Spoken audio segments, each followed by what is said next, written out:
جب ہم تحریک آزادی کے تاریخی منظر نامہ پر نظر ڈالتے ہیں تو اس تاریخی جدوجہد میں یہ بات سب سے زیادہ نمایاں نظر آتی ہے کہ مسلمان اپنے جداگانہ اسلامی تشخص پر مصر رہے۔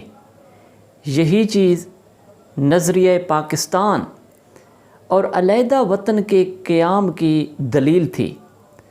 ہر قسم کے جابرانہ غلامانہ نظام سے بغاوت کر کے خالص اسلامی خطوط پر مبنی نظام حیات کی تشکیل ان کا مدعا اور مقصود تھا، جس کا اظہار و اعلان قائد اعظم محمد علی جناح نے بار بار اپنی تقاریر اور خطابات میں کیا۔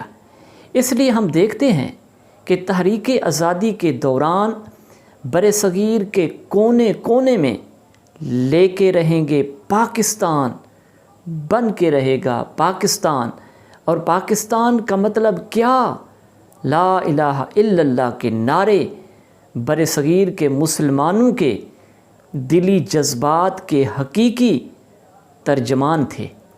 ہم علامہ اقبال اور قائد اعظم جیسے زعمائے قوم کی بصیرت کو سلام پیش کرتے ہیں، جنہوں نے کانگریسی ہندو لیڈروں کے جھوٹے پروپیگنڈے کہ ہندوستان میں بس ایک قوم یعنی ہندوستانی بستے ہیں کا پردہ چاک کرتے ہوئے مسلمانوں کو باور کروایا کہ ہندوستان میں ایک قوم نہیں بلکہ دو قومیں ہیں، ہندو اور مسلمان، جن کا رہن سہن، کھانا پینا، قومی ہیرو اور مذہبی عقیدہ غرض بہت کچھ ایک دوسرے سے جدا ہے۔